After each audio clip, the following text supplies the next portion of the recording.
Wings up! Wings up! Wings up! The title is Leave No One Behind.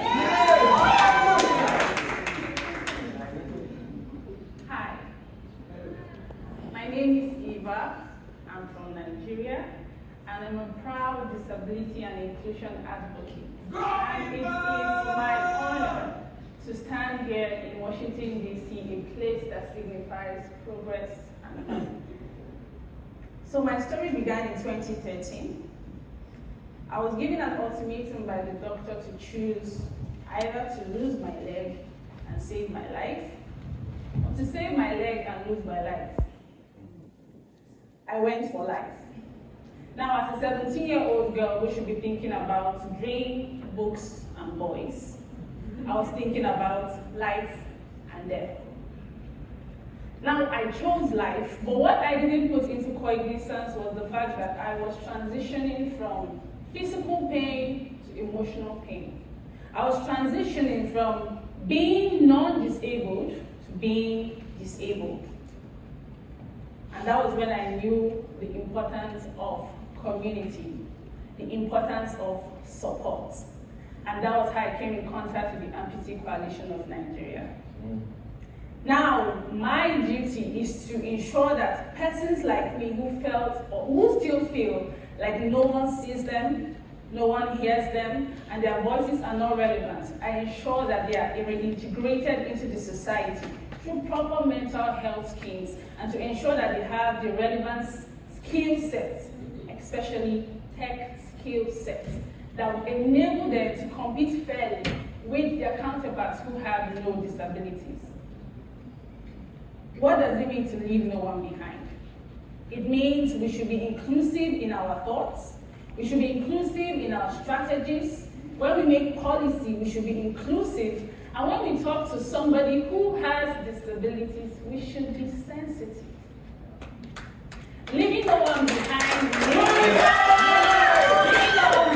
means that when we want to speak in a table of decisions, that we not only listen to persons with disability to give them that privilege, but we ensure that their voices can influence decisions.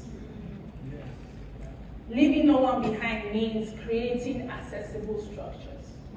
So imagine we have to go to the 10th floor with our legs, even as able-bodied human beings. You go to the 10th floor, you forget your keys, you come down, you forget your bags, you go up. No matter how fit you are, your legs are going to be worn out. So imagine persons with disabilities. How accessible are you? As African leaders, disability inclusion is relevant in all the SDGs. If you're talking about climate action, persons with disability are the most vulnerable. If you're talking about education, persons with disabilities have less access to education. If you're talking about women and girls, persons with disabilities, women and girls with disabilities are the most vulnerable when it comes to sexual abuse. Yes. So as African leaders, what is your thought process? How inclusive are you? Are you just doing it just because you want to get the name leaders? Or are you doing it to ensure that you leave no one behind, irrespective of their abilities, their colors, or their differences? I believe in the power of collaboration.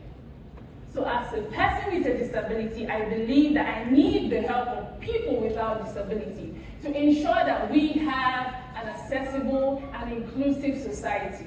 We all need each other. We all depend on each other. And in order for Africa to move from being called underdeveloped, developing, to developed, we need to be inclusive. Yeah. So I'll end with this. You should create a society where your disabled self, adventure it happens, will be able to thrive in.